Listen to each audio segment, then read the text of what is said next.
la posibilidad, decía, de ser mejor si no hubiera sido por los 4 o 5 estudiantes que tiene con discapacidad que han hecho que caiga el promedio general del curso. Entonces, esos son algunos de los conceptos de normalidad, de cuerpo bello, cuerpo sano, ¿no? Y cuerpo útil.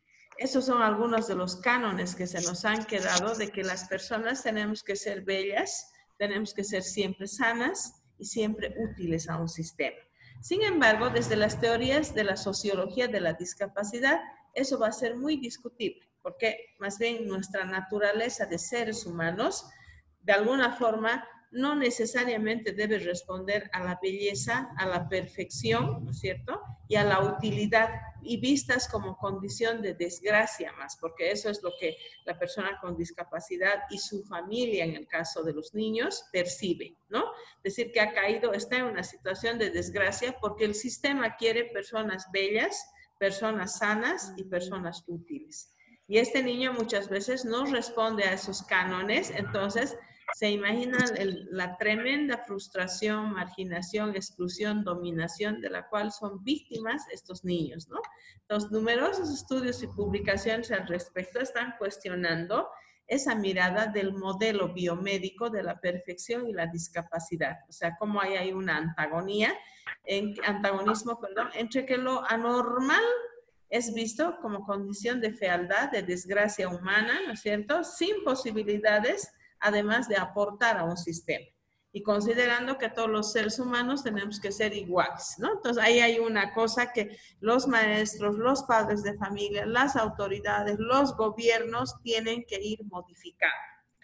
Por otra parte, la ley 424 entonces, de la persona con discapacidad dice que la comunicación incluye los lenguajes, la visualización de textos, el braille, la comunicación táctil, los macrotipos, dispositivos de multimedia de acceso fácil, así como lenguaje escrito. Los sistemas auditivos con lenguaje sencillo, medios de voz digitalizada, otros modos de medios y otras formas aumentativas para las personas con visión baja o audición baja, y alternativas para la ceguera y la sordera, dado que por sus sistemas tradicionales ellos no ven ni oyen. Entonces lo que nos están planteando es los sistemas alternativos de comunicación, donde no solo se manejen, ¿no es cierto?, en la escuela y solamente dentro de, qué sé yo, la clase de lenguaje, sino que también tenga la posibilidad de generalizarse hacia los otros escenarios, que en este caso son las otras asignaturas, pero también, ¿no es cierto?, la vida familiar y desde luego la vida social en su conjunto. Ya el canal nacional y algunos otros canales ya han empezado a transmitir, por ejemplo, noticias, ¿no es cierto?, para las personas de la comunidad sorda y están de alguna forma utilizando ya un lenguaje de señas básico. Eso es lo que todas las personas en nuestro quehacer, no solamente de la escuela, vuelvo a repetir, sino también de la medicina, la enfermería, la odontología, el trabajo social y otros, como lenguajes que se van a entender y que van a permitir una forma de comunicación no necesariamente verbal en estas poblaciones. De manera que por discriminación y por motivos de discapacidad es cualquier situación de exclusión, de restricción, de marginación, de exclusión por motivos de discapacidad a propósito de obstaculizar o no reconocer el ejercicio, el goce de la igualdad de condiciones que tenemos todos los derechos humanos, los derechos de los seres humanos, así como tampoco, ¿no es cierto?, coartar las libertades fundamentales que tienen estas personas a un trato digno, a una no discriminación, a una no restricción de nuestras libertades, tanto en los ámbitos político, económico, social, cultural, etcétera, ¿no es cierto?, que van a ser justamente parte de lo que va a hacer la ley. ¿Hay todavía alguien que tiene su micrófono abierto? No estoy percibiendo, ojalá que no. No sé si para ustedes es un poco complicado la audición. Si es que hay problemas de audición, por favor me avisan. Creo que Ay, tal vez sea algo de su comunicación. A Personalmente usted no se lo estoy... escucha, pero Perdón, hay gente que... licenciada. ¿Sería posible que pedirles a los colegas que puedan desactivar su micrófono para poder entender? Adelante, Julio. Le decía, licenciada, pedirles a los colegas que puedan apagar el micrófono y así podernos entendernos mejor. Muchas gracias. A usted gracias. Sí, recuerden que a veces tenemos ruidos ambientales y salvo que quieran intervenir, además pueden interrumpir el momento que gusten, ¿no es cierto? Entonces, podemos abrir en ese momento los micrófonos. A veces los ruidos ambientales, tanto de la casa como de la vía pública, impiden que nos comuniquemos claramente y dificultan la comprensión. Entonces, estábamos diciendo que ya sea por discriminación por motivos de la discapacidad, es decir, la restricción a sus derechos y libertades fundamentales, y una manera de restringir el derecho y la libertad es que todavía existan formas que les nieguen el acceso, la seguridad o la libre transitabilidad a este grupo. Eso quiere decir que nosotros como sociedad civil tenemos la obligación de realizar ciertos ajustes razonables en pro de estas personas. En realidad esto ya empezó con las personas con dominancia hemisférica izquierda, ¿no? Los zurdos ya fueron los primeros en tener estas dificultades, por una parte de querer inclusive en el periodo pasado homogenizarlos a una escritura dextra, ¿no es cierto?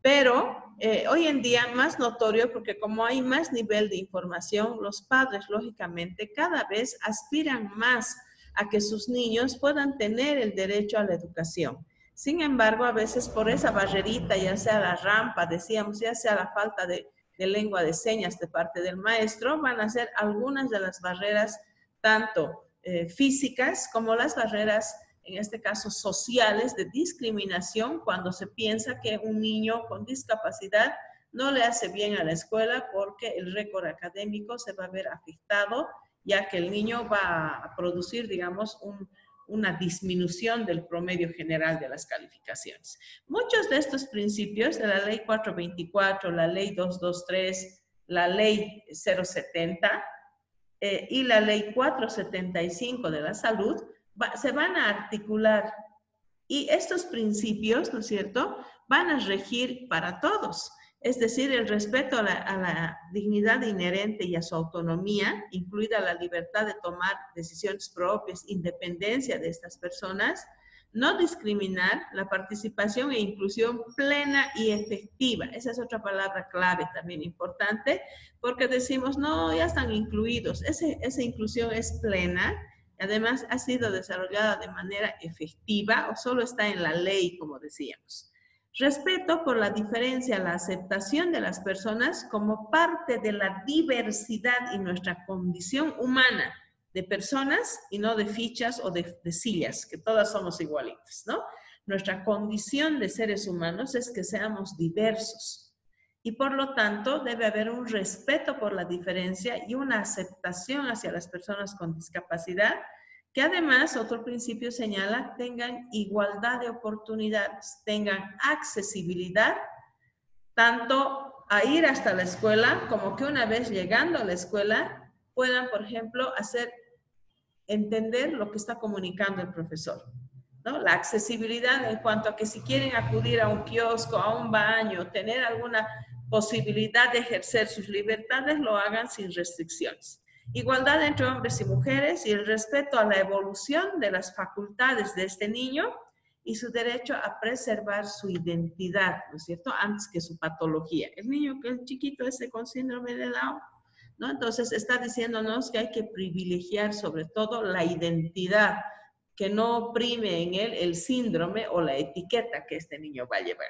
Entonces, todos los estados en la convención se han comprometido a asegurar y garantizar ese pleno ejercicio de los derechos humanos y las libertades fundamentales de las personas con discapacidad, a asumir medidas legislativas, de ahí los cambios importantes, a tomar medidas, aquí ya nos hemos ido aplazando, incluidas las medidas legislativas para derogar leyes, aprobar leyes, reglamentos, costumbres, prácticas, Y desde acá, tener en cuenta en todas las políticas públicas y los programas la promoción, protección de los derechos de las personas con discapacidad.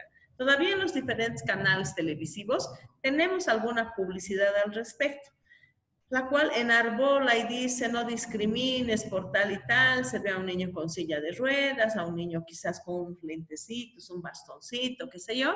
Sin embargo, ¿no es cierto?, todavía esto no ha pasado a la ejecución efectiva en las políticas públicas municipales, departamentales, locales, en las cuales además vaya casado de un presupuesto para poder hacer esta protección y promoción de esos derechos y hacerlo, como dicen, pleno y efectivo. Todavía no estamos trancados en esa parte. Abstenerse de actos o prácticas que sean incompatibles con la presente convención y que atenten contra los derechos y las libertades.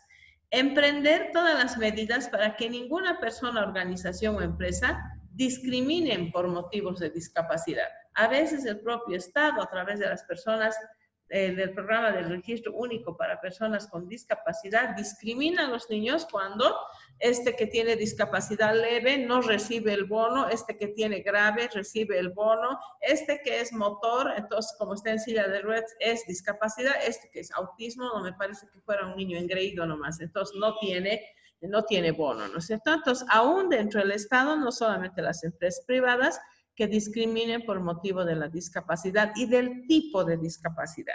Promover la investigación, eso es muy importante, y esa investigación ya no tiene que ser dependiente de afuera, sino generada por el maestro. Yo desde mi rol de terapeuta, de directora de un proyecto, lo que veo es que los maestros detectan más que los médicos.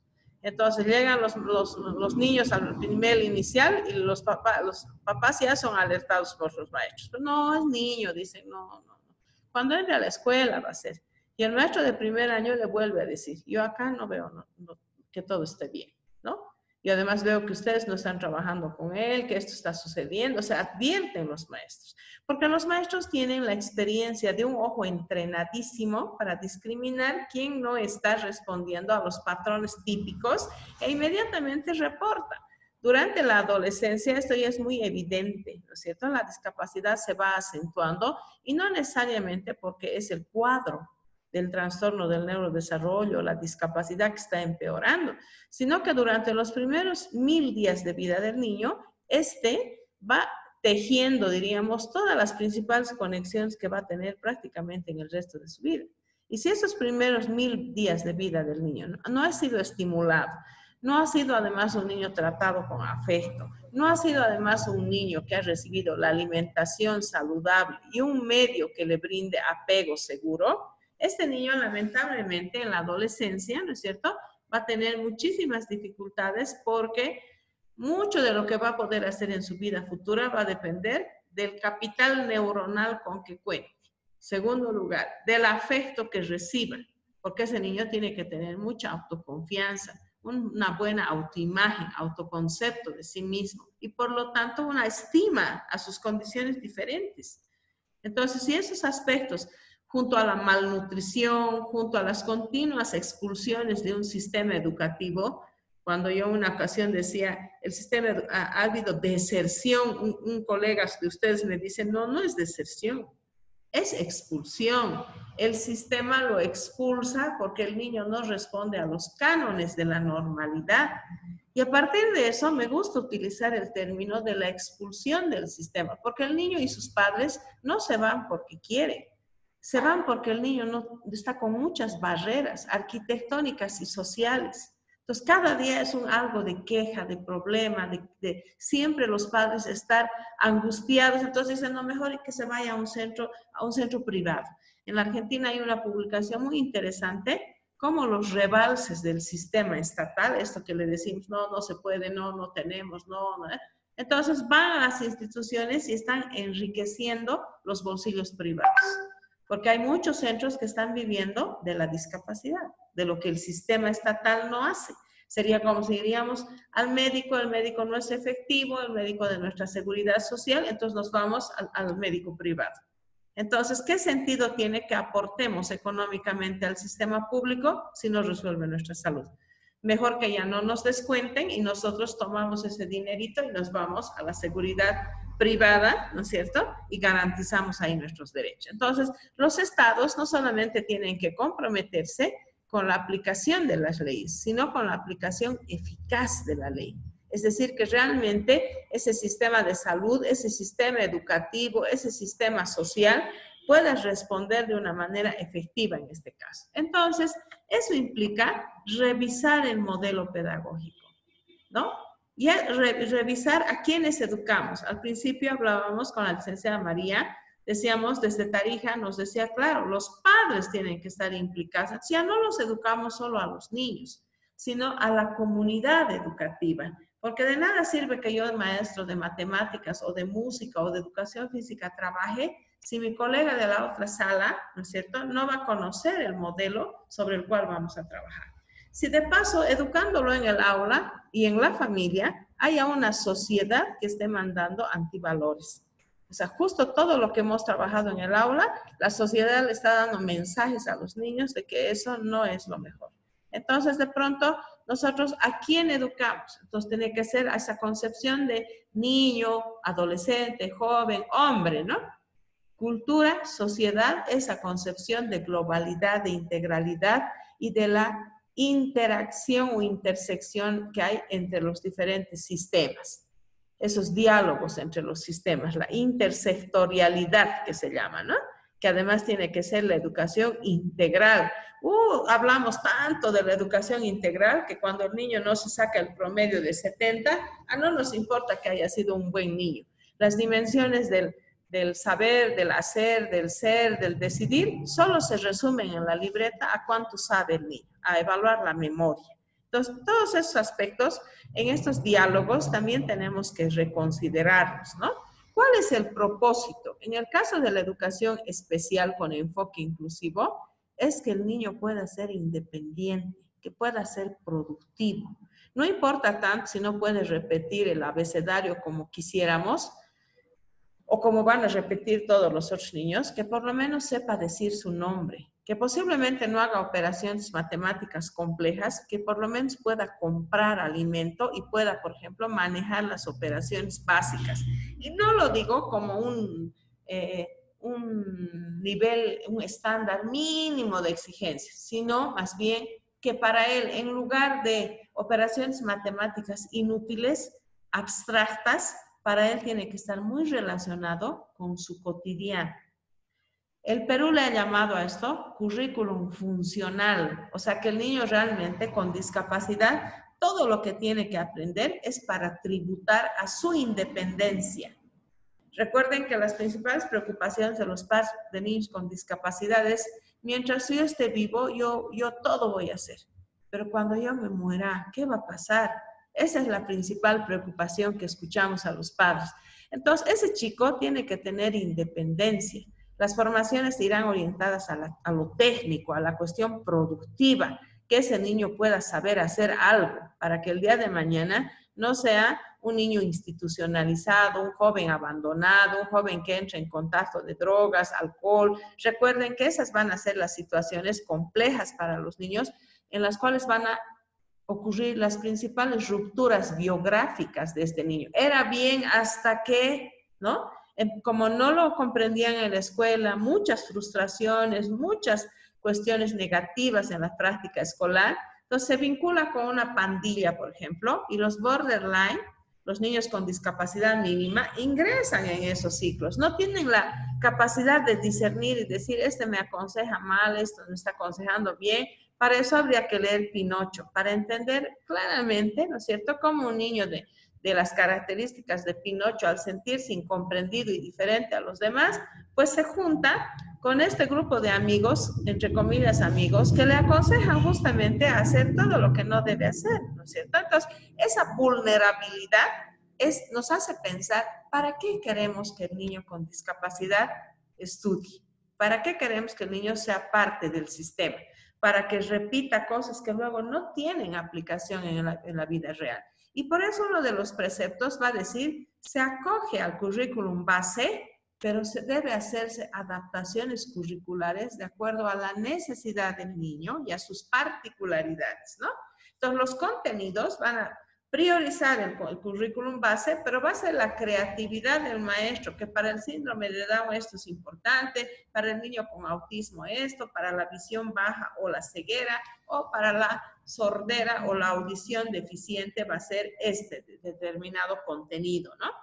Estas deficiencias sensoriales, lo más importante, a diferencia de la motriz, a diferencia de la intelectual, que también van a requerir adaptaciones curriculares, en la deficiencia sensorial de audición y visión, lo más importante va a ser sin duda el lenguaje alternativo o aumentativo. Aumentativo cuando la audición es baja o la visión es baja. Hay que aumentar, si no, no puede ver o oír. Y alternativo cuando ni con un aparato ni con gafas de alta medida este niño puede ver, entonces necesita un lenguaje de señas en el sordo y un braille en el ciego. Esas adaptaciones van a requerir también que el maestro pueda conocer, porque hay modalidades directas e indirectas. Y las modalidades directas, ¿no es cierto?, van a tener que ver con los centros intersectoriales, donde además sean centros integrales con los cuales se pueda hacer una mayor o una inclusión educativa específica, como por ejemplo los audiológicos, ¿no es cierto? Los centros, por ejemplo, de la ceguera, el Instituto de la Ceguera y otros, que además alternativamente también van asistiendo a estos niños a la escuela regular. Por otra parte, ¿con qué recursos? Cada día la tecnología está modernizando los recursos, de manera que no debemos pensar en las 4 cosas que antes eran el aula. Mucho más ahora hablando de educación virtual, donde vamos a tener entornos multisensoriales y que en el caso de los niños con ceguera o sordera o visión baja, audición baja, no va a ser, ¿no es cierto?, tan accesible todo lo que se presenta por un aula virtual. Pero siempre va a ser más rico que el solamente hablar y hablar por parte del docente. ¿Quién educa? Nosotros creemos que educamos, los maestros creemos que nosotros educamos, pero hoy en día educa el YouTube, hoy día educa el TikTok, hoy día educa el Face, hoy en día educa el WhatsApp, hoy día educa el señor de la nube, es decir, el Internet, ¿no? La Internet es la que va dando las directrices, cómo nos peinamos, cómo nos vestimos, qué comemos, qué vamos a hacer en vacaciones, nos sugiere prácticamente, nos organiza la vida. Entonces ya no educa al maestro. El maestro entonces se constituirá en ese facilitador que diga cuáles son los documentos o los sitios importantes. Ya no podemos dejar de recomendar YouTube, pero diremos qué tipo de canales de YouTube son los buenos, para que así, aún con nuestra orientación, los niños no ingresen en una información que no sea además segura para ellos. De ahí que hoy en día hay un concepto que se está hablando, que habla de la ciudadanía y la seguridad de la era digital. Así como, por ejemplo, el bullying, el mobbing o la trata y tráfico, o la violencia sexual, que es mucho más fácil ahora a través de entornos virtuales, donde un amigo aparece todos los días en las redes sociales y esa persona conectada ya por una determinada aplicación como el Zoom, el Meet o cualquiera, le pide a ese niño con discapacidad, por ejemplo, irse desnudando, le pide ciertas cuestiones, ¿no es cierto? Entonces, y nosotros no estamos vigilando ese espacio para que él pueda hacer una navegación segura, ¿no? Garantizada de qué sitios pueden ser lesivos para el desarrollo de ese niño. ¿Cuándo dar los conocimientos? Nos van a decir la educación especial. Esa secuenciación de paso tras paso es a ritmos diferentes. El ritmo de los niños con discapacidad es personalizado. No existen 2 niños con características o jóvenes o adolescentes de discapacidad iguales. Cada uno de ellos tiene su ritmo y además tienen periodos en los que rinden mejor y otros periodos porque recuerden la vulnerabilidad de estos niños en sus dimensiones cognitiva, afectiva, social e inclusive, decíamos, de tipo cultural. En muchas comunidades campesinas ni se nota tanto que un niño tenga discapacidad leve porque son, digamos, situaciones menos tirantes que en las ciudades. En las ciudades centro, ¿no es cierto? Mientras más alta la clase social, más exigente con los estándares del niño para que pueda hacerse cargo de la empresa, para que venda, para que haga no sé qué. Entonces, cuando esos sueños de economía no se cumplen, los papás realmente en lugar de colaborar perjudican con esa secuenciación y dicen, ya pues de una vez enséñale a hablar, que haga esto, que haga cálculos aritméticos, tiene que ir a la tienda, nos está esperando el comercio. Entonces hay otro fin de instrumentalización de los hijos y no, por ejemplo, su felicidad. Yo he recibido en una ocasión un adolescente de 12 años que desde que nació tuvo una hemiplegia el niño y una discapacidad leve.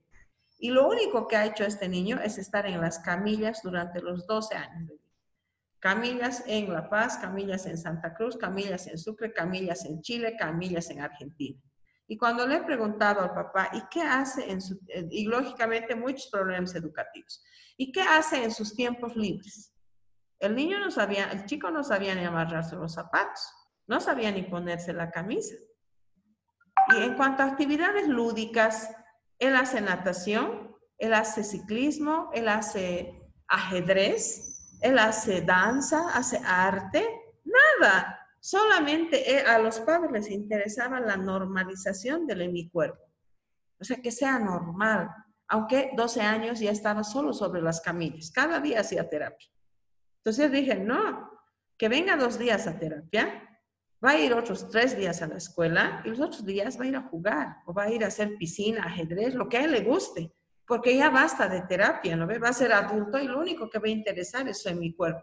Y este desarrollo integral a los 12 años, a este niño ya le hacía dar cuenta de que él era diferente. Entonces, lógicamente, su autoestima, todo era muy bajo porque los papás tenían muchos estándares muy altos. Entonces, la secuenciación tiene que ser paso a paso en el niño con discapacidad y, por lo tanto, los métodos, aquí viene algo clave, la forma que para todos puede ser universal, para él tiene que ser particular, personalizado, ¿no es cierto? Y en ese sentido es que el ministerio ha trabajado, ¿no es cierto?, una guía. Primero, un currículum para la atención de las personas con visión baja, pero también, ¿no es cierto?, importante la guía, para que así esa guía no sea una camisa de fuerza, sino que sufra adaptaciones al currículum base y se le arme un currículum específico para estos niños y estudiantes, ya sea ciegos o con visión baja. Acá damos un altito para que ustedes intervengan y nos comenten qué cosas conocen ustedes del currículum, por ejemplo, del programa de atención temprana, por ejemplo, que es muy importante, temprana o aprestamiento para el niño ciego o con visión baja. Adelante, por favor.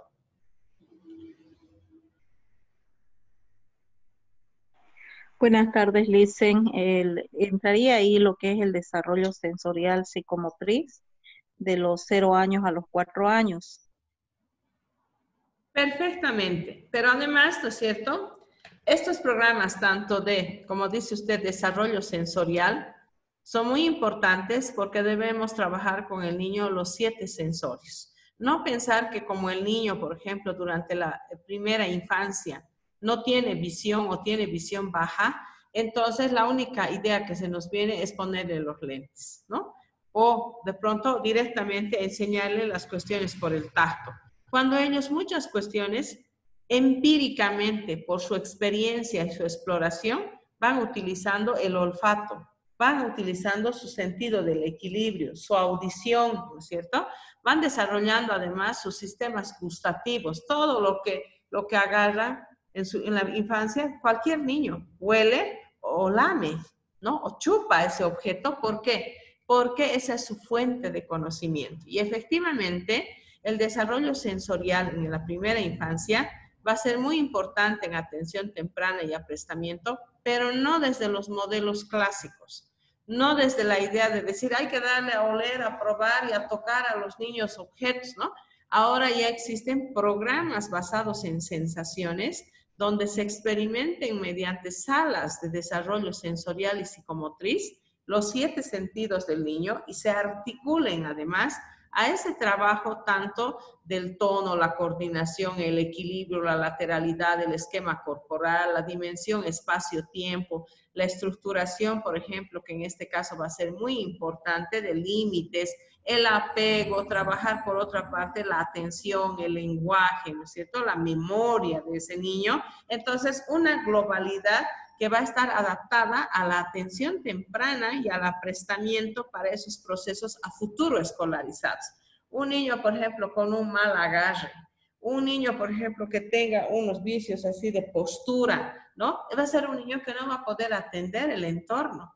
Entonces va a ser muy importante las adaptaciones, por ejemplo, de que en lugar de que él esté de cara al texto, tengamos, por ejemplo, materiales que le acerquen el texto para que pueda tener una mejor lectura. Y no que el niño esté ahí de cabeza al escritorio y que inclusive eso altera su postura el día de mañana. Entonces, en estos programas de aprestamiento, en la primera parte, nos van a determinar que la edad va a ser prácticamente desde el nacimiento que se debe estimular hasta los 7 años, ¿no? Entonces, durante ese primer periodo que a los niños, niñas con baja visión, se les tiene que dar la oportunidad de que trabajen un desarrollo armónico, de manera integral, decíamos, partiendo lógicamente del tacto, pero también que se pueda estructurar a otros niveles, como en este caso serían el olfato, el sistema del equilibrio, decíamos el sistema del gusto, el sistema de la audición, que va a ser también otro sistema fundamental en este grupo de niños. Entonces, el objetivo de este aprestamiento y de este trabajo inicial sensorial y psicomotriz va a ser potenciar sus habilidades de baja visión o ciegos a través de la estimulación de todos sus sentidos, para que su desarrollo sea acorde a la edad cronológica, ¿no es cierto? Entonces, eso quiere decir no olvidarnos del desarrollo del tono, la coordinación, la lateralidad, el esquema corporal, la estructuración espacial, la estructuración temporal, además el lenguaje, la motricidad gruesa, la motricidad fina de ese niño y la emocionalidad que no podemos olvidarnos, ¿no? Es decir, que el niño pueda gritar, pueda expresar sus emociones de alegría, a veces de rabietas, a veces de berrinches también, que también son emociones. Nosotros no todo el día estamos sonrientes, ¿no? Hay un momento que estamos enojados, otro momento que estamos cansados y otro momento finalmente que tenemos ira. Entonces, el niño tiene que aprender a experimentar todas sus emociones y no fomentar solamente la emoción de callado, quieto y no se enoje, ¿no es cierto? Sino que más bien el ser humano pueda demostrar todo eso. ¿Por qué, dice, se promueve este programa? Eso es importante considerando que la estimulación debe ser socioemocional, motriz, del lenguaje y cognoscitiva de todos sus sentidos, pero además un elemento importante que va a destacar acá es que ese desarrollo integral tenga que ver además con la mirada biopsicosocial del niño.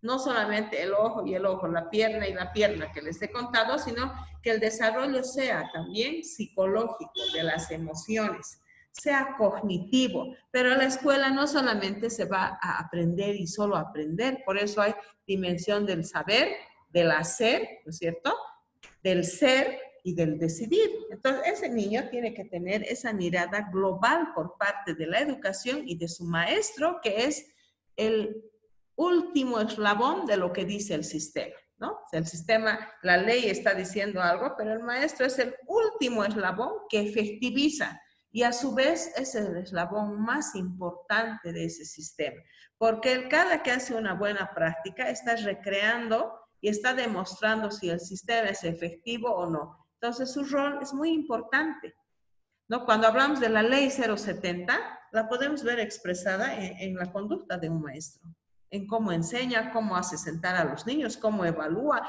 qué habla fuera del currículum base. Ahí decimos, esa es la ley. Y a su vez, es el último eslabón, decíamos, y a su vez es el principal, porque de todo lo que hacen los maestros, finalmente estamos validando la ley, o si no, la estamos aplicando mal, ¿no? Entonces, cuando decimos, no, el sistema no está bien, la ley, nosotros somos el sistema. Nosotros somos la ley que la estamos ratificando o la estamos, por ejemplo, distorsionando o la estamos omitiendo cuando tenemos una determinada práctica. Entonces, eso es muy importante en cuanto a lo que es el currículum para niños que en este caso tengan visión baja y en realidad es aplicable para los otros tipos de discapacidad también, ¿no? Va a tener por una parte, decíamos, lo que preguntaba la colega, desarrollo sensorial, un acápite, y otro desarrollo psicomotriz, ¿no? Y este desarrollo sensorial y psicomotriz, sobre todo en nuestros primeros 4 años de vida. Piaget ya lo dijo, ¿no? Nosotros somos sensorio-motrices hasta los 2 años.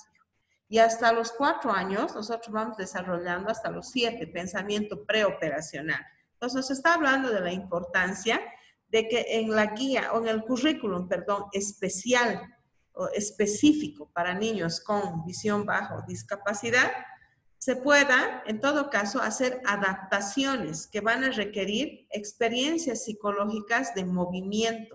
Eso es muy importante para el niño con visión baja o no vidente, ¿no es cierto? Antes llamado para el niño ciego. Por ejemplo, con buenas capacidades para, durante de 0 a 4 años, primero, para el rolar o girar. Luego, capacidades para la sedestación o el niño es que se siente bien.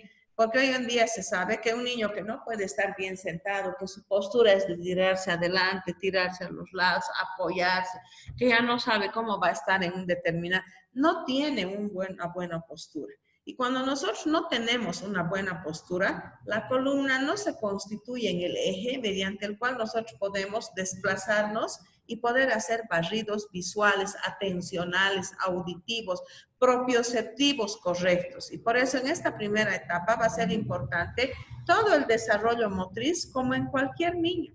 Es decir, que el niño empiece, ¿no es cierto?, con los giros, luego pase a la sedestación, luego pase al gateo y luego pase a la marcha.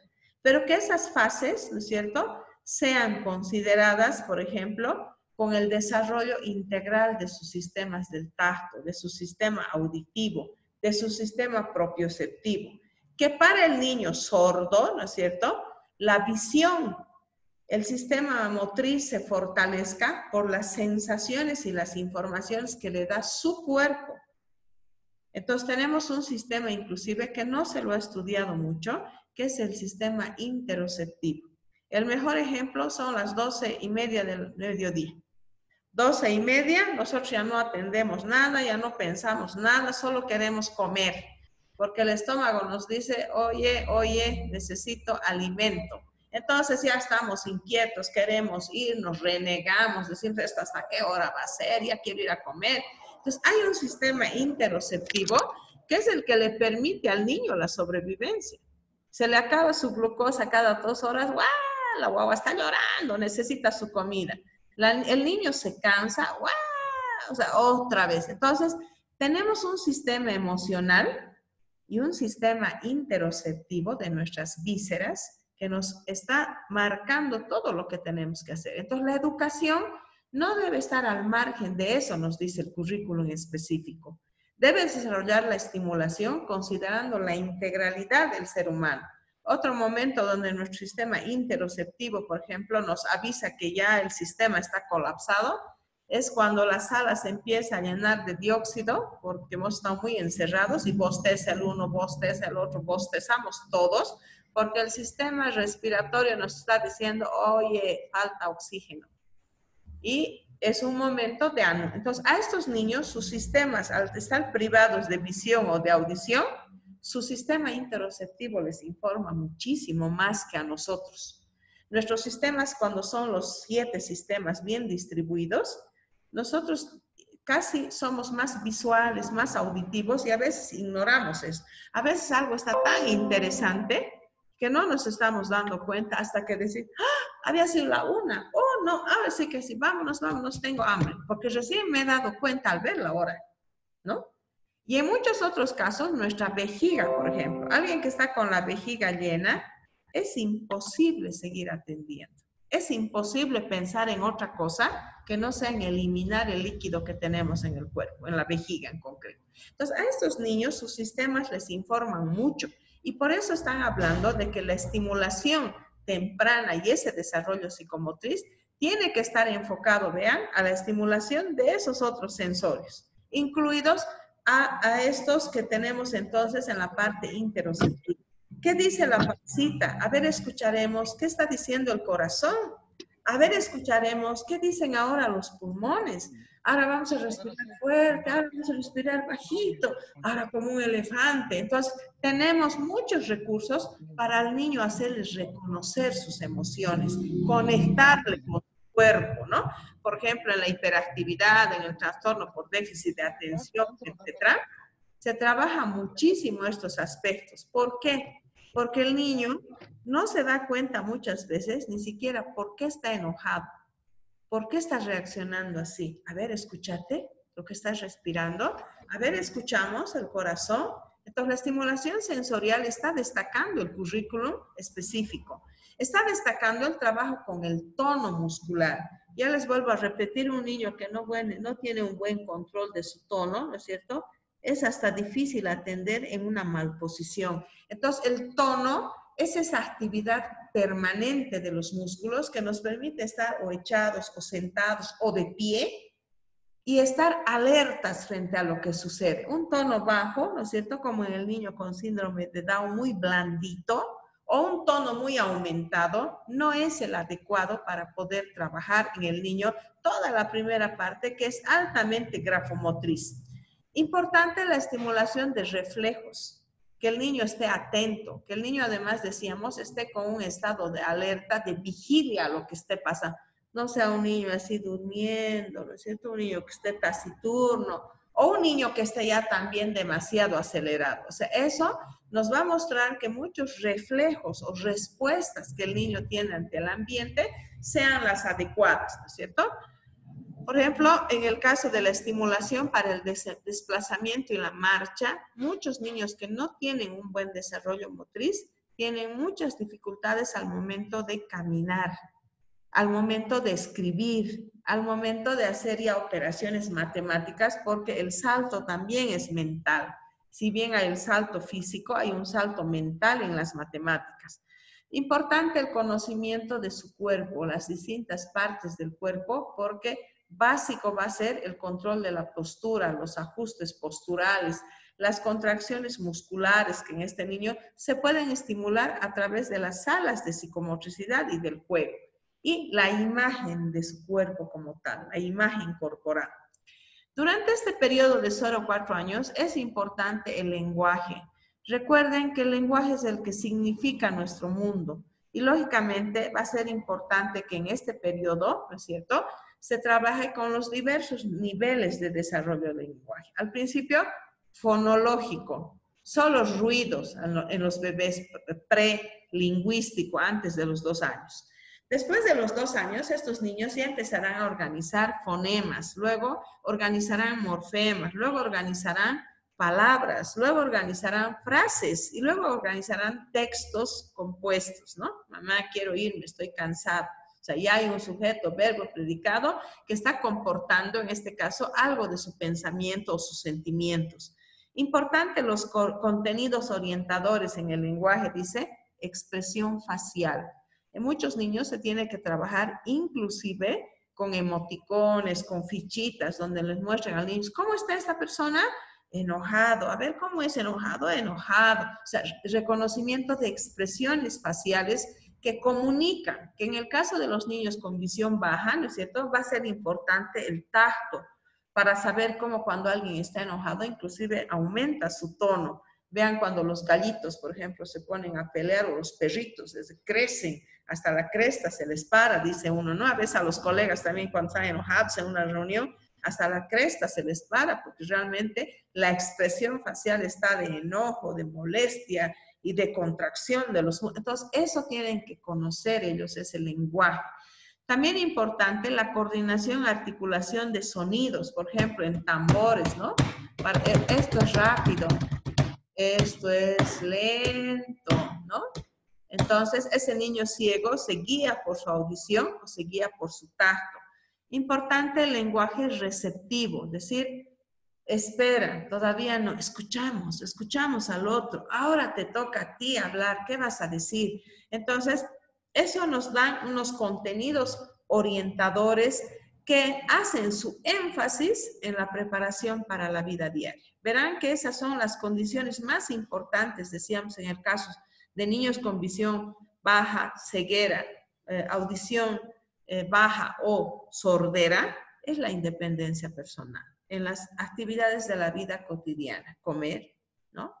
Asearse, poder en todo caso responder a un entorno inmediato hasta los 0 a 4 años, sobre todo es comer, alimentarse, poder hacer sus deposiciones solo, ¿no es cierto? Técnicas de alimentación a la familia, relación con el entorno familiar, eso es muy importante, atención y cuidado personal, que el niño se pueda hacer la carita, se pueda bañar, se pueda hasta los 4 años, seguramente apoyado con la mamá, pero no como si fuera, digamos, un limpiavidrios, ¿no? O sea, limpiarlo al niño, así, a ver, abrir la boca, o sea, siempre fomentando la independencia y autonomía de ese niño. Actividades recreativas, sociales, es decir, no porque no ves, no puedes ir a un parque, ¿no? O sea, en la correlación y en la socialización y el compartir con sus pares.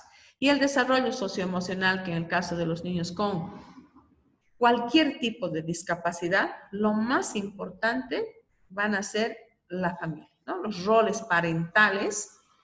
Por eso a veces inclusive es importante que los maestros hagan fabilogramas, es decir, un genograma, un mapa, cuáles son los papás, qué tía importante hay aquí, qué prima lo quiere mucho, él a quién quiere más. ¿Para qué? Para que la red de la familia se amplíe. Y esta prima que le gusta que le lleve al parque, qué sé yo, tenga asignados 1 o 2 sábados por mes donde van a ir a jugar al parque. Porque los papás también necesitan reciclarse, ¿no ve? Necesitan otra vez inyectarse de energía. Entonces, para eso hay que organizar la red de familia. ¿Con quiénes cuenta la persona, la madre? A veces son madres migrantes, no tienen ni a quién dejar, o sea, no hay una pariente, no sé qué, una comadre, la dueña de la casa, o sea, podrá algún momento colaborar con una de las actividades para fomentar justamente ese desarrollo social y también emocional de ese niño, ¿no? Si no crecen así en una endogamia madre-niño, el niño no quiere separarse de su mamá y los dos están así, la mamá igual no quiere dejar a nadie, ¿no es cierto? Y ese no es el proceso que se va a seguir más adelante en la educación inicial. Importante también la orientación y la movilidad, el desplazamiento de los niños, aprender a reconocer, por ejemplo, dónde vive, aprender a recorrer las calles, el conteo de los pasos, las distancias, para que estos niños también fomenten su desplazamiento autónomo por los sitios, tanto para la visión como para la audición, que en nuestro medio son muy pobres las señaléticas que hay. O sea, antes había en el centro de la ciudad de Sucre, había un par de semáforos que tenían, por ejemplo, esta información mediante sonido, ahora ya no hay. Entonces, realmente las personas con audición baja, pero sí, tienen que estar a expensas solamente de su sistema visual. Y las personas ciegas, o sea, quedan desamparadas porque no hay cómo se informen y tienen que esperar que algún transeúnte los haga cruzar la calle a los jóvenes cuando entran o salen de la universidad.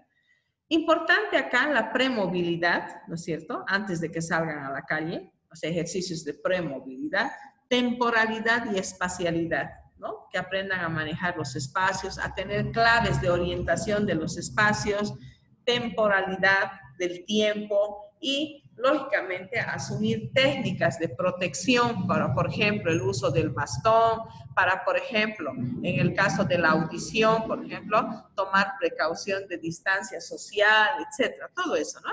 Para el prestamiento para procesos educativos escolarizados que van a tener más de 3 años de hasta 3 años de duración, importante la comunicación verbal y el sistema Braille. Aunque acá nos habla de una carga horaria de 24 horas mensuales, que prácticamente es nada, ¿no? Porque estaríamos hablando apenas de 5 horas semanales. Menos mal, ahora ya existen aplicaciones que permiten ejercitar sobre todo la percepción auditiva, comprender la conciencia y la memoria auditiva, los sonidos, ejercicios de conversación, dominación de palabras, que va a ser para este muy importante. Vamos a apagar algo. Doña. Ahora sí. Gracias. A ver. Doña Dolly, la licenciada Dolly nos está boicoteando. Entonces, el desarrollo de conceptos como vocabulario, instrucciones verbales, conocimiento corporal, vuelvan a ver que se repite mucho esto, el manejo del cuerpo, la imagen que el niño pueda tener, aunque no se vea, ¿no es cierto? En este caso va a ser muy importante que el niño pueda utilizar el tacto como una manera de comunicación. Expresión sonoro-gestual también. Importante la lateralidad, o sea, conocer además las dimensiones topológicas, arriba, abajo, izquierda, derecho, la ubicación espacial. También manejo de tiempo, discriminación de semejanzas, diferencias, que ya son más trabajos de tipo cognitivo. Y además capacidad de frenado o freno inhibitorio que se llama. Para hacer el círculo, por ejemplo, en actividades psicomotrices donde todos corremos, nos paramos. Corremos, nos paramos. Ahora caminamos lento, lento, lento, lento. Ahora vamos, rápido, rápido. Pare. Esas nociones que el niño las aprendería viendo, pero ahora va a usar su aprendizaje a través de otros sistemas. Importante también en el currículum específico el pensamiento o el aprestamiento al razonamiento lógico-matemático, ¿no? Siguiendo siempre el pensamiento operatorio, que va a comprender sobre todo las nociones de lateralidad, arriba, abajo, derecha, izquierda, ¿no es cierto? Delante, atrás, las posiciones, así como clasificaciones de objetos que en este caso permitan a través del tacto orientar a ese niño. Relaciones espaciotemporales, de lo que era antes, lo que es después, lo que es a la vez, lo que era ayer, eso es muy importante. Después cuestiones de figura a fondo, comprensión de diferencias, semejanzas, secuenciaciones que también se van haciendo con los niños.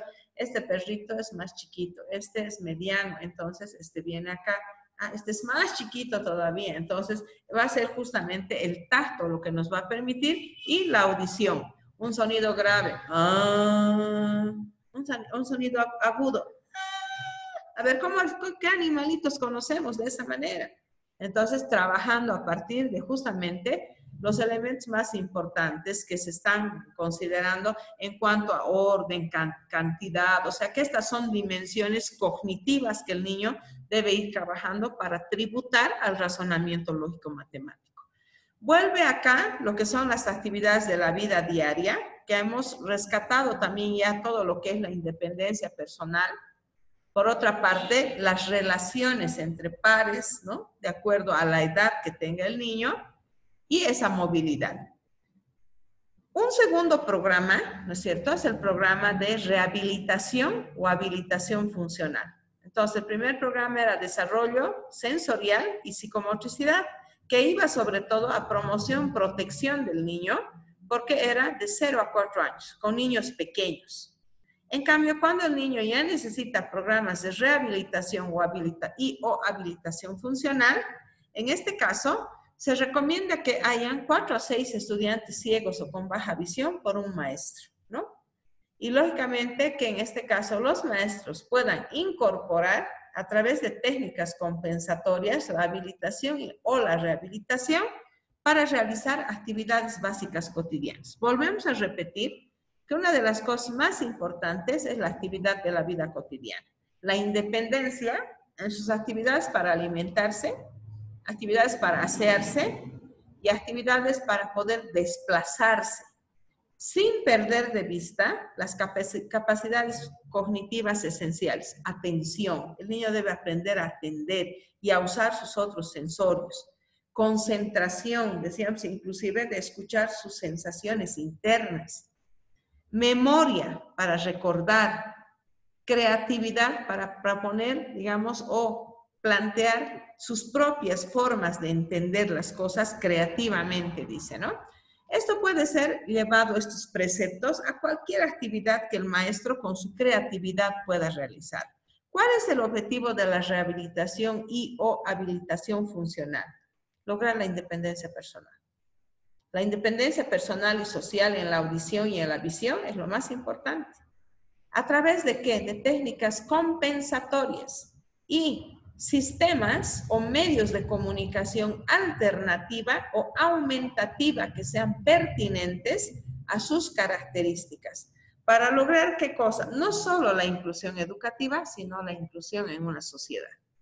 El programa va a tener actividades de la vida diaria, igual que el de 0 a 4, pero con niveles de mayor exigencia porque son niños más grandes, ¿no es cierto? Y con el objetivo de que tanto en la visión auditiva baja como en la audición baja o sordera, estos niños puedan tener una independencia en sus actividades de la vida diaria en el hogar, su cuidado personal, su desenvolvimiento o movilidad y su convivencia con sus padres. Para eso verán que no difieren mucho los contenidos, higiene y cuidado personal. En el anterior era alimentación. ¿Por qué? Porque eran más pequeños. Convivencia social, aseo y mantenimiento del hogar, ya no solo de su cuerpo, sino del medio que les rodea. Puericultura, cuidado de sus primeras expresiones, por ejemplo, inclusive de maduración sexual. Importante saber cómo atenderse, si tiene un sangrado de oído, si tiene un dolor de estómago, cómo puede pedir ayuda, primeros auxilios. Y reparaciones básicas en el hogar, por ejemplo, qué hacer ante un corte de agua, qué hacer ante una situación de una emergencia que hay algo que se está quemando, ¿no? Entonces, ¿qué puede hacer? Entonces, prepararlos para situaciones, por ejemplo, de evacuaciones, desalojo de ambientes, para que no entren en pánico y digan, esto mis maestros nunca me enseñaron y no sé qué hacer. O cuando una bocina de un auto, por ejemplo, empieza a sonar, o sea, ¿qué debe hacer él? Orientación y movilidad. En este caso ya se trata de desplazamientos en la vida real. Por lo tanto, las personas de visión baja o de ceguera o audición baja o sordera, eso lo que hay que garantizar en estos niños es el desplazamiento seguro, ¿no? Que sean independientes, pero en esa independencia que sea seguro. Entonces, que haya accesibilidad a los determinados entornos en nuestro país es hasta inseguro para quienes más o menos tenemos, digamos, íntegros los sistemas, ¿no? Hasta para nosotros es dificultoso. ¿Por qué? Porque los autos se suben a la acera, las motos se estacionan en las rampas de bajada, el micro pasa casi sacándole la oreja a uno. Entonces, realmente es muy duro trabajar con esta parte. Entonces, ¿qué es importante? Técnicas como guías videntes. En el caso de las personas con silla de ruedas, por ejemplo, tienen un personal que les traslada, ¿no es cierto? Y en los colegios de la educación regular, fomentar que los pares hagan esa tarea. Mensualmente, no sé, semanalmente, un compañero se haga cargo de poder constituir en una guía, en este caso técnica. Técnica de protección y orientación, técnicas de uso de bastón largo, técnicas en áreas de alto tráfico y comercial, donde pueden ser arrollados por las multitudes, técnicas de orientación y movilidad para la zona rural, donde no hay la señalética habitual, puntos de referencia para orientarse en un campo abierto, ¿qué tienen que hacer? Puntos cardinales, el sentido del viento, que eso es muy importante, y en el campo, por ejemplo, el sonido del agua, o sea, a qué horas, por ejemplo, cantan los pájaros, cuándo, por ejemplo, hay más ruido de viento. Entonces, todas esas señales que no tenemos que alejarlas de nuestra práctica real. En los sistemas de escritura y en el sistema Braille y en la signografía matemática van a ser los dos lenguajes mediante los cuales las personas ciegas o con baja visión van a tener un medio de comunicación escrita, ¿no? A través del braille sobre todo, y van a haber contenidos de aprestamiento al braille para los iniciales, braille 1, braille 2, con la estenografía y la puntuación gramatical y signografía matemática, que los apreste, los prepare para entrar al área del cálculo. En el cálculo, el objetivo es que estos estudiantes, además de resolver problemas matemáticos complejos, sobre todo en lo que puedan profundizar, es en la posibilidad de acceder a operaciones matemáticas tanto para compras, ventas y a futuro, seguramente, para que ellos puedan, si muchos de estos niños con visión baja o ceguera acceden a estudios universitarios y cada vez mejor. Eso quiere decir que aunque a pasos muy cortos, todavía tenemos esperanza a futuro de que estos sistemas puedan ir mejorando. Los contenidos orientadores sobre todo van a estar enfocados a poder estudiar el ábaco, a la coordinación y disociación de las manos, manejo de cuentas, como habíamos hablado, dominio de símbolos de cantidad, número y operación, signografía, suma, resta, multiplicación, división, y luego también importante, ¿no es cierto?, la simbología matemática de adición, de resta, de multiplicación, y potenciación también de otras operaciones más complejas como fracciones, raíz cuadrada, multiplicación, etc. El tercer programa del currículum especial para niños con visión baja y que también comparte, decíamos, las mismas características en el caso de la audición, van a comprender el programa de atención a estudiantes con baja visión. Es decir, que en este caso el maestro ya puede recibir a un ratio de 5 a 7 estudiantes por maestro, cuyo objetivo principal es que los estudiantes puedan recibir estimulación del remanente visual de visión baja que tienen para utilizar en sus actividades de aprendizaje y mejorar su calidad de vida. En este caso, el programa de 0 a 6 años, sobre todo va a ir a estimular esa visión baja que tienen con estímulos de color, de luz, de formas, de tamaños y lógicamente siempre orientado al desarrollo visomotor, ¿no? Visomotor mano, coordinación mano-ojo, coordinación pie-ojo, coordinación, por ejemplo, visomotora dinámica, coordinación visomotora grafomotricidad, por ejemplo, o grafoescritura prácticamente, y el programa de rehabilitación visual, donde el niño, lo que de 7 años en adelante, o sea, ya no son con pequeñitos de 0 a 4, sino de 7 en adelante, vienen los programas ya de rehabilitación. Teniendo el visión baja, es importante asegurar los apoyos técnicos, como las adecuadas medidas de gafas, lentes, de una lente que les permita a estos niños utilizar su capacidad residual. Discriminación visual, memoria visual, campo visual, técnicas de lectura, fijación visual, definición de imágenes por sombra, blanco-negro, por colores o establecimiento de puntos de referencia dado que tienen visión baja. El cuarto programa ya no solo es habilitación y rehabilitación, sino que es formación técnico-productiva laboral y rehabilitación laboral, donde puede haber de 4 a 8 estudiantes por maestro.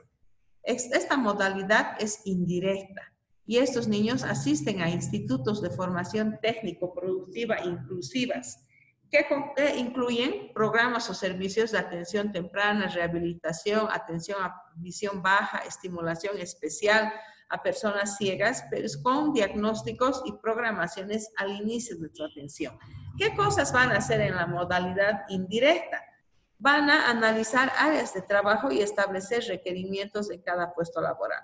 Este es uno de los puntos más desafiantes que tiene el sistema, porque tendría que articular con todas las instituciones estatales, municipios, departamentos, localidades, para poder hacer que estos chicos puedan conocer las destrezas, aptitudes o intereses funcionando en un área de rehabilitación profesional. Desarrollar el currículum de preparación acorde a cada estudiante según el programa de rehabilitación profesional. Capacitarlos, ¿no es cierto?, para favorecer a la empleabilidad, pero también, digamos, esa inclusión laboral que implique sistemas de supervisión y seguimiento a empleadores. Esa es una cuestión importante, que los especialice, por ejemplo, en Sucre tenían la elaboración de alfombras, tenía Aprecia, el Instituto de la Ceguera. En el caso del audiológico se dedicaban, por ejemplo, a la confección de cestas en grandes cantidades, pero una de las dificultades que se tiene es la apertura a la exportación o, digamos, al consumo interno con el precio justo. Generalmente, la gente compraba un poco más porque le daba pena, ¿no ve? Y cuando se enteraba de cuánto costaba la alfombra, ya se le pasaba la pena, porque eran unas alfombras muy bien elaboradas, además con un tipo de lana muy especial, traído de fuera. Entonces, estamos acostumbrados a seguir viendo en términos de darle limosna o beneficencia a las personas con discapacidad y no valorar el precio que corresponde, el precio justo de su trabajo, su desempeño, ¿no? Entonces, acá podemos ver que en la modalidad directa es importante considerar ciertos criterios, el contexto, las expectativas de los jóvenes, vocaciones productivas y en otras áreas que también son paralelas al entorno o pueden ser complementarias, como la formación musical, la producción artesanal y hoy en día un campo muy amplio para las personas, por ejemplo, sordas o con baja audición, son las tecnologías de información y comunicación. Y desde estos avances que vamos a tener a futuro con los entornos virtuales, la inteligencia artificial, las salas multisensoriales, la realidad aumentada, la realidad mixta. O sea, para ellos se va a abrir un espacio inmenso a futuro, de manera que deja esperanza también el avance que está habiendo a nivel internacional, porque a veces muchos de ellos, a pesar de los esfuerzos de la escuela, los institutos, como el de la ceguera o el de la escuela de sordos, desgraciadamente finalmente acababan pidiendo limosna, vendiendo una canastita de dulces o productos en los mercados. Entonces, en cambio ahora estimo que se abre un mejor panorama. El quinto programa son los servicios de educación especial para la atención a personas ciegas con discapacidad múltiple. Lo decíamos al inicio que muchos de estos jóvenes acaban asociando discapacidades, sobre todo con el tema de la discapacidad intelectual, ¿no? Y otros que por accidentes u otras situaciones comprometen además su sistema motor, por ejemplo. Entonces, estos niños que realizan gran número de actividades por sí mismos y pasen, dice, a procesos de socialización, cognición, habilidades de motricidad gruesa y fina, que no son fáciles, porque son poblaciones muy complejas, muy vulnerables, con mucha problemática social, económica, etcétera, y de responsabilidad social también, además de la familiar. Entonces, acá destaca la importancia en todos los programas, en los 5 que hemos visto, de la independencia personal. De la independencia, la interacción social y en este quinto servicio, la capacitación técnica, que va a ser una de las cuestiones importantes. El sexto se refiere a programas de áreas complementarias y transversales, cuyo objetivo principal va a ir sobre todo a enriquecer los procesos educativos con otras áreas complementarias, ya que sea, por ejemplo, el área tecnológica y otras habilidades prácticas. En el caso de las habilidades prácticas, que vayan articuladas al saber, al ser, al hacer y desde luego al decidir, que fomenten la autonomía, ¿no?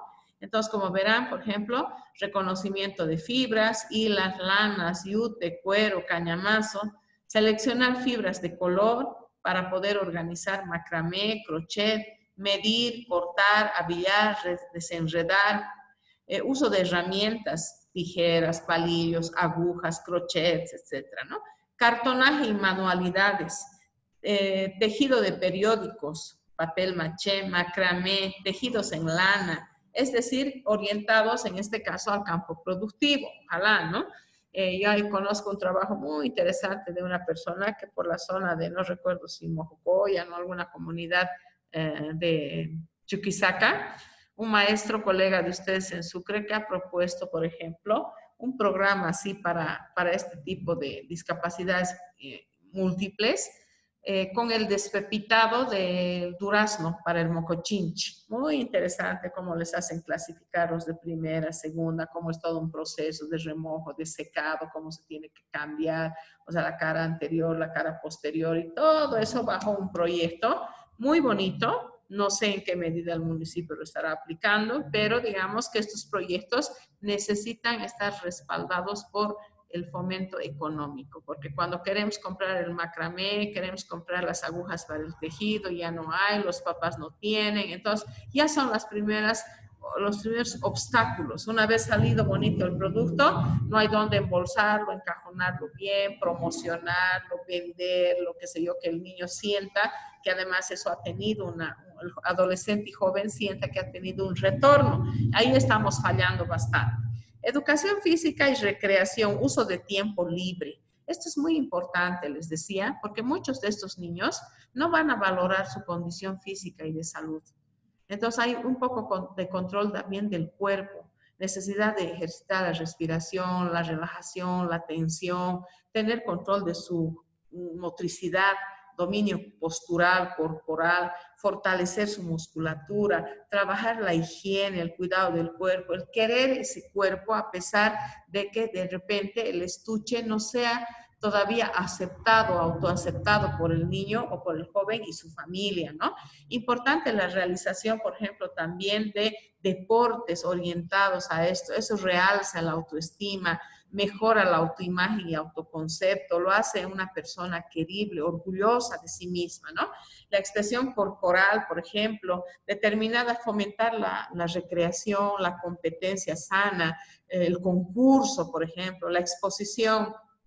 En cuanto a la educación musical, también va a desarrollar no solamente la parte educativa, sensorial, motriz, emocional, cognitiva, social, sino que va a constituirse en una ocupación de tiempo y en un espacio donde el niño se va a realizar. En Sucre hay una comunidad, por ejemplo, que se llama Sol en Casa, una organización, es una ONG. Desgraciadamente a veces el Estado no toma esos buenos ejemplos y ellos trabajan con discapacidad de moderada a grave y profunda. Grave, perdón. Entonces, ¿qué hacen con estos niños? Han formado una banda, eso es el término, de tamborilleros y hacen bombomas, que son sonidos, digamos, un poco, en este caso, más fáciles para ellos para poder realizar. Ha habido todo un recorrido, una marcha, una cosa así importante hasta la Plaza 25 de Mayo, donde han hecho un espectáculo así maravilloso con unos guías que además subían en esas piernas largas, unos palos, unas mujeres así bien disfrazadas, hermosas, y mientras ellos con su batuqueada así, bárbara, los padres se han sentido orgullosos de ver cómo sus hijos quizás por muy pocas veces estaban siendo admirados por el público y ellos orgullosos de sentirse los padres de familia de esos chicos. Recuerden que esos padres siempre van a la escuela a recibir reprimendas. Nunca van a realzar su labor. Entonces, este tipo de programas van a ser muy importantes porque los contenidos no solamente van a ir a la dimensión del saber, sino también a esa dimensión del ser y a futuro van a plantear un modo de vida, a evitar que estos niños en ese recorrido se constituyan en niños vulnerables de un sistema que por lo general, ¿no es cierto?, terminan en temas de prostitución, trata, en homicidios, violencia sexual o finalmente, ¿no es cierto?, en situaciones en las cuales tienen que mendigar. Entonces, la mendicidad va a ser para ellos una forma de vida. Entonces, esta parte es interesante y pensar que detrás de ese niño que no puede, qué sé yo, desarrollar una determinada actividad de número o operación o redacción verbal o lingüística, estamos determinando lo que ese niño va a tener a futuro. En el séptimo, hay un servicio de educación para apoyo educativo a estudiantes con discapacidad visual, también muy importante en este caso, porque en el caso de la discapacidad auditiva también va a comportar muchísimas de estas características de las que hemos hablado, ya que hay programas de seguimiento en unidades y centros educativos, áreas de lectura y estudio de braille y lenguaje de señas boliviano para el caso de los chicos con problemas de audición, musicografía, razonamiento lógico-matemático, programas de eficiencia visual y auditiva, programas de sensibilización y capacitación a unidades, centros educativos donde hay incluidos estudiantes ciegos con visión baja, sordos o con audición baja, donde el rol, volvemos al principio de la clase, protagónico va a ser de los padres. Los padres van a ser quienes van a llevar adelante esto, ¿no es cierto? Porque la responsabilidad no va a ser solo del maestro o de la escuela.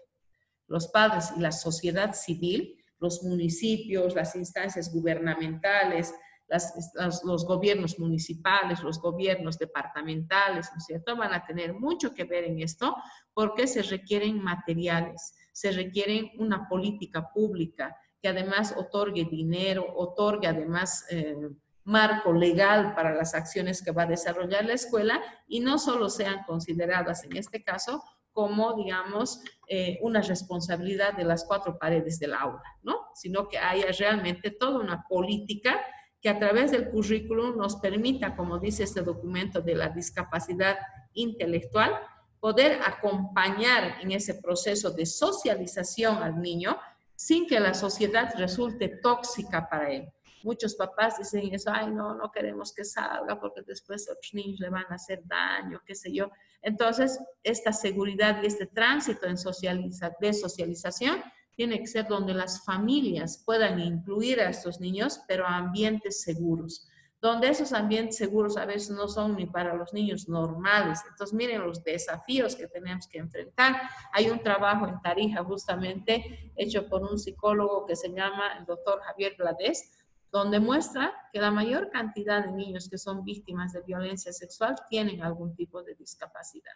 Entonces, miren la tarea es tan importante que no solamente se reduce al número, a la letra, sino a una visión de futuro del niño. Como estas modalidades de atención educativa, ¿no es cierto?, no solamente deben procurar la inclusión dentro del aula, sino también la convivencia en un mundo seguro, que en el momento actual ese mundo es inseguro. Entonces, como el niño tiene que aprender inclusive la utilización de recursos comunicacionales que le permitan hasta pedir auxilio, hasta pedir ayuda, que pueda hacerse adaptaciones curriculares no solamente para que lea y haga operaciones matemáticas, sino para su convivencia en la vida real. De ahí que las unidades educativas, las modalidades indirectas, ¿no es cierto?, van a tener sobre todo como fin hacer adaptaciones curriculares con accesos a códigos, a sistemas de comunicación, sensibilizando a la comunidad educativa y yo diría a la comunidad en su conjunto, ¿no? ¿Cómo podemos apoyar esos procesos educativos? Desde la familia comunitaria, desde los momentos en que el maestro también trabaje con los padres y convoque a estos padres a tener entidades de agrupaciones, o sea, colectivos de padres de familias e inclusive hoy en día en Europa la tendencia es hacer escuela de hermanos, porque a veces los papás están enfrascados en la problemática del niño y hasta eso los otros están creciendo para bien o con muchas dificultades y abandonos, ¿no? O a veces estos niños que son normales están muy traumatizados, muy afectados por todo ese proceso de dolor que han sufrido los padres. Y son niños que van a llevar muchas cosas sin poder expresar. Entonces, por cuidar a uno, nos estamos olvidando de los otros. Y por eso hay escuela de hermanos. Además, según el ciclo vital, ¿no es cierto?, los padres vamos a vivir menos que los hijos. Y estos hermanos tienen que desarrollar un apego familiar con esa persona de su familia, su hermano o hermana, que tiene algún tipo de discapacidad y ellos van a hacer el acompañamiento y la supervisión a futuro. De ahí que va a ser muy importante que estos aspectos que tienen que ver con discapacidad intelectual, con visión baja o ceguera, audición baja o sordera, van a tener una vulnerabilidad donde los estados, en este caso su sistema educativo, tiene la obligación de no pensar solamente en los 4 límites del aula, sino que haya consideraciones muy generales que permitan trabajar un modelo comunitario, social, comunitario y productivo de la discapacidad. No sé si hay alguna pregunta.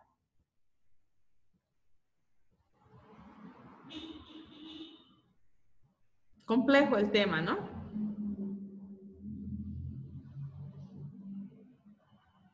Ahí me está dando... Esta parte de auditivo de verdad es demasiado amplio, demasiado complejo poderlo desarrollar.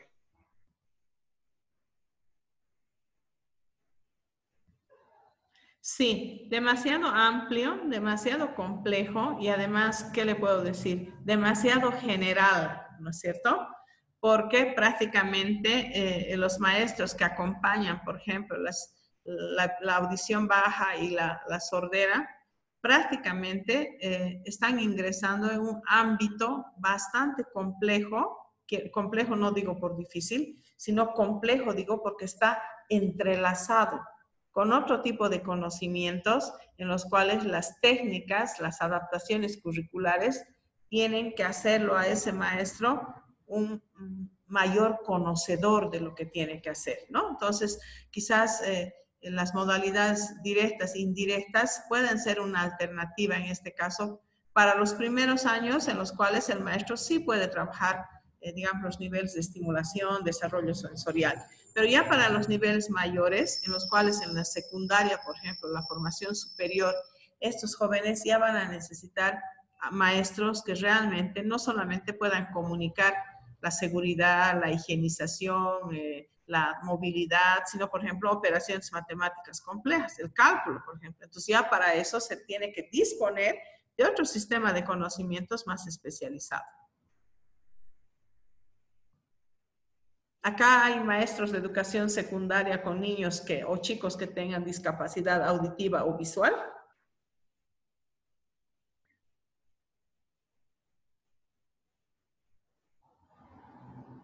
O sea, estoy entendiendo que solamente todos tienen niños de primaria. Sí, todos creo que somos de primaria, Lice. Bien, entonces, nuestro rol es, yo trabajo con niños hasta los 12 años, nuestro rol es relativamente simple en el sentido de que durante ese periodo lo principal es lo sensorio psicomotor y hasta los 12 años el pensamiento formal todavía, perdón, preoperacional todavía. De 7 a 12 años tenemos un pensamiento preoperacional.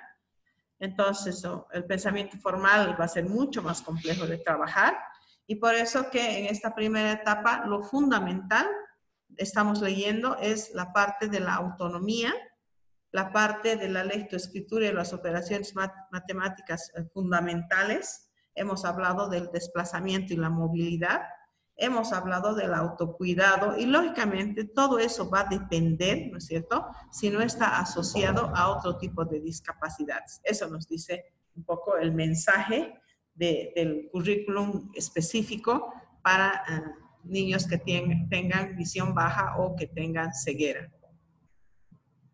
Un niño que tenga ceguera, que además tenga un bajo, digamos, soporte socioemocional, que además sea un niño que tenga problemas en su desarrollo psicomotor y que no se haya explorado y solo naturalmente este niño haya desarrollado al sistema táctil nada más, por ejemplo, el tacto sobre todo, entonces estamos restándole la posibilidad de aportar a su conocimiento a través de otros sistemas más. Entonces, un poco ese es el mensaje, digamos, de la guía de trabajo específico, el currículum específico para el trabajo de niños con visión baja y ceguera. No sé si quisieran hacer otro comentario.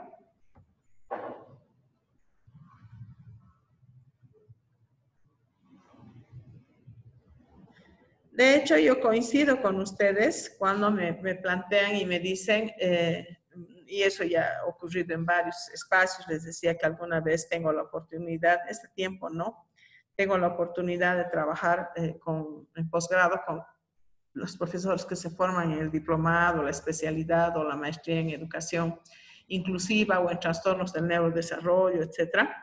Y entonces ahí varias veces me he encontrado con que realmente hay una brecha así inmensa, ¿no es cierto?, entre lo que es la ley, lo que es el modelo educativo y finalmente lo que es un plan de aula. O sea, hay todavía unas brechas grandes, pero yo creo que el trabajo cada día es mejor. A pesar, digamos, de todo lo que estamos teniendo y a pesar de que todavía haya un maestro no informado acerca de esto que conversamos y que todavía haya un maestro que no conoce la práctica o de pronto no está estudiando esto, un gran porcentaje de maestros ya conoce. Un gran porcentaje de maestros, gracias también a la información de las tecnologías de información, ya es creativo en el aula. O sea, ya puede a partir de los contenidos mínimos del currículum específico, cuando ahí lee tono, o lee lateralidad, o lee esquema corporal, ya por lo menos puede apelar a una búsqueda y quizás lo que todavía en Bolivia no hemos formado y que en otros países tienen, son, digamos, las comunidades o las redes de maestros, por ejemplo, que trabajen con determinada situación. En otros países, Argentina, Chile, cuentan, mucho más en España, cuentan con redes de profesionales en los cuales además entran maestros, entran psicólogos, entran otros profesionales y todos están interesados, por ejemplo, en trabajar desarrollo sensorial y psicomotricidad. Entonces comparten experiencias y dicen, yo he estado probando, digamos, la sala de estimulación psicomotriz de Julia Guerra y este autor que propuso tal cosa me ha dado buen resultado. O digamos, yo he estado probando con, qué sé yo, la metodología que propone Moreno Y Moreno propone, por ejemplo, trabajar con una sombrilla, trabajar con círculos, con balones, y eso me ha dado mucho resultado para mejorar el tono de los niños, por ejemplo. O sea, ya validadas las prácticas que de pronto nos está recomendando quizás un artículo, un libro, la internet.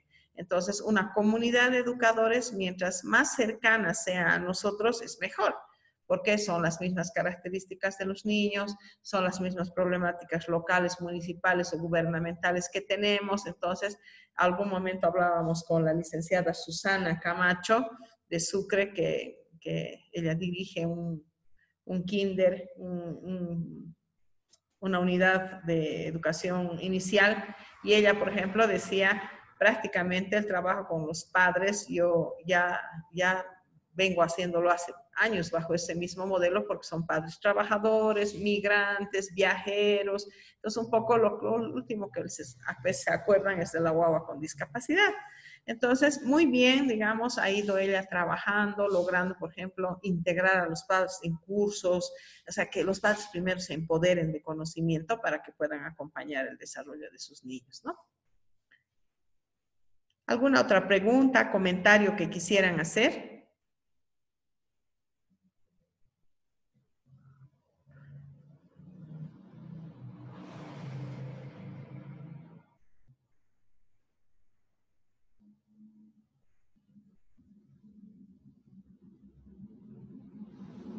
Fuera del currículum, ¿no es cierto?, específico, también hay una guía educativa para padres y comunidades, en este caso con visión baja. Esas comunidades es importante que, decía, se la trabaje también desde la explicación de cómo los niños adquieren una discapacidad, ya sea visual o auditiva.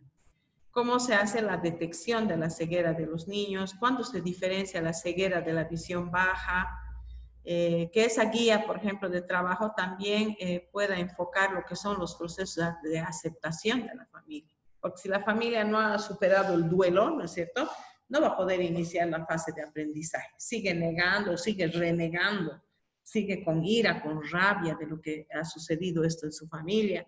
Y entonces va a ser importante también que conozca los alcances de la discapacidad de su hijo. Entonces hay una guía de trabajo que se llama Guía para la Familia desde un enfoque comunitario, cómo acompañar a esa persona, ¿no? Desde cuándo la persona va a iniciar, el niño va a iniciar la escolarización, por ejemplo, escolaridad. Eso es muy importante porque los papás siempre tienden a, digamos, a posponer, no, además que es enfermito, tiene esto, no, después nomás, ¿para qué le vamos a hacer sufrir desde ahora? Entonces, cuán importante es que hagan ese acompañamiento, ¿no? Y comprender también por qué la educación inclusiva va a ser importante, mientras más oportuna, decíamos al principio, pero además eficaz. ¿Qué necesidades y expectativas tienen los padres para ese hijo? También eso es muy importante, porque en muchos casos, yo recuerdo de una médica que contaba y decía que ella había elaborado un protocolo para cómo va a dar la primera noticia a los padres de los niños con discapacidad. Y lógicamente, ¿qué le decía a esta persona? Se reunió con la mamá, todo su repertorio le lanzó, la mamá le escuchó así bien y le dijo, bueno, ahora yo tengo una pregunta. Ah, sí, claro, pregunte. Ya preocupada, ¿qué va a preguntar la mamá? Era una madre de un niño con discapacidad intelectual. Y ella le dijo, ¿mi hija va a poder tener hijos? No era una pregunta que esperaba.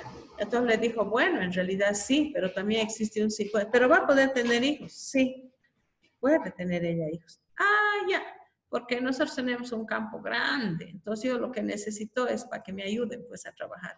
Entonces si ella va a tener hijos, como yo soy mayor y recién he podido tener a ella, entonces por lo menos ella va a tener más hijos que yo. Y ellos van a poder cuidar la tierra. ¿Listo? Eso era todo lo que la expectativa que la madre tenía. Entonces es importante que nosotros sepamos qué expectativas tienen los padres con sus hijos, qué quisieran ellos de sus hijos. A veces nosotros queremos saber todo y nosotros queremos meter motivos en la familia. No, es que tu hijo así, tiene que ser así, así, así. Pero no nos hemos preguntado todavía qué quiere.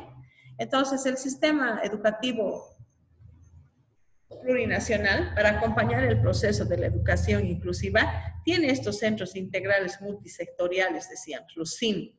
organizados con programas pertinentes y con equipo de profesionales, decíamos al principio, además de los maestros, que sus características sobre todo van a ser trabajar de una manera indirecta, cuando los CIMS y los centros de educación especial van a ser los que consoliden esos procesos de educación inclusiva para los niños con discapacidad y que les proporcionen un programa educativo y herramientas metodológicas, porque ahí tenemos pedagogos, psicopedagogos, psicólogos, para hacer que estos niños puedan ingresar dentro de los grados de niveles de la educación regular, ¿no? Tanto los CIMS como los CES, a través de la modalidad indirecta, tienen programas y servicios de sensibilización comunitaria a las instituciones, brindando formación y capacitación continua a los maestros.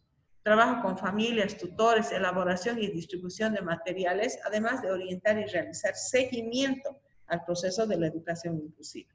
En cambio, la modalidad directa son esos programas que hemos visto, servicios de atención, tanto de apresamiento, desarrollo sensorial, psicomotricidad, decíamos, rehabilitación o habilitación funcional, hemos dicho, ¿no es cierto? Estos están involucrados directamente con los estudiantes, ya sea de visión baja, ciegos, de audición baja o sordos, que brindan los centros integrales multisectoriales y los centros de educación especial, que ofrecen programas de habilitación, rehabilitación, estimulación, servicios de educación especial y otros que no se contemplan en el currículum de la educación regular, alternativa o superior, para lograr su desarrollo integral, preparándolos para la vida independiente y enfatizando la formación sociocomunitaria productiva que le permita esa autonomía e independencia para desarrollar habilidades y destrezas laborales en pro de su subsistencia, ¿no es cierto? Es importante que ellos puedan ser autónomos y puedan tener esa subsistencia.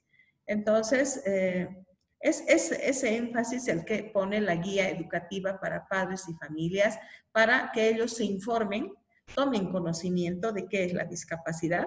Después de tomar conocimiento de qué es la discapacidad, ellos puedan elaborar el duelo. El duelo para los autores de la psicología plantea una etapa primero de negación, luego una etapa de enojo, luego una etapa, ¿no es cierto?, de depresión al saber que eso va a ser para toda la vida. Y después, recién una etapa de negociación y aprendizaje. Entonces va a ser muy importante que estos padres desarrollen con esta guía educativa que los maestros deben enfocar todo ese proceso hasta poder aceptar, poder negociar el qué desventajas o ventajas van a poder trabajarse en conjunto, ¿no es cierto? Las desventajas y ventajas que ofrece el caso del niño, y luego la formación de asociaciones, agrupaciones, colectivos de padres de familia, porque no olvidaremos que nuestro tránsito por la vida del niño es un tránsito determinado. Sin embargo, los padres los van a acompañar, guiar, orientar, fomentar su desarrollo a lo largo de su vida. Y por tanto, los primeros en implicarse deben ser los padres. Entonces, también cuenta con una guía, digamos, de apoyo para que el maestro pueda trabajar el currículum específico con los contenidos, tomando en cuenta las modalidades directas e indirectas que ofrece el sistema para cualquier tipo de discapacidad. O talento extraordinario también, no nos olvidaremos de eso. No sé si tienen alguna otra pregunta.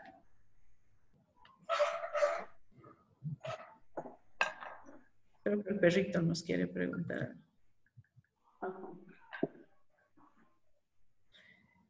Bien, si no existe entonces otra pregunta, nada, solamente agradecerles su atención. Al inicio de nuestra clase hemos tenido muchas interferencias, pero a pesar de ello, con firmeza hemos podido arribar a la finalización. Debido a estas interferencias, lamento mucho no haberles dado un descanso ni para un bostezo ni un pestañeo, aunque algunos no me han dejado ver si es que de repente hasta se me han dormido.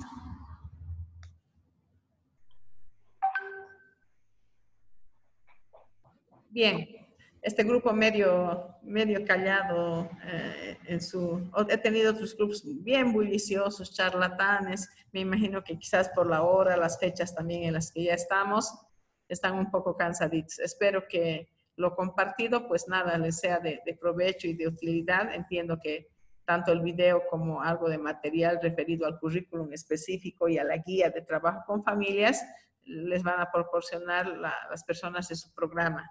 Así que nada, un saludo a todos, desearles que tengan éxito en el examen, en su desempeño y en seguir poniéndole el hombro a nuestro país a pesar de las circunstancias a veces no tan favorables para trabajar en el tema de la discapacidad, pero siéntanse acompañados porque yo también desde la otra acera de la clínica voy batallando con este tema. Ha sido entonces un gusto conversar con ustedes y buenas tardes.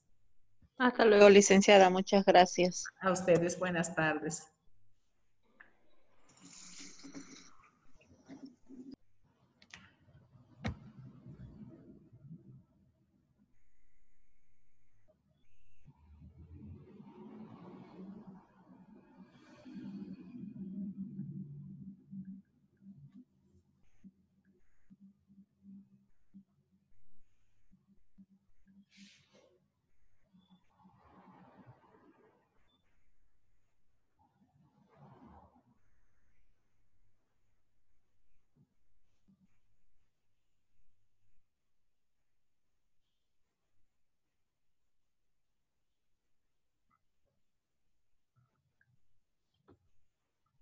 Buenas tardes.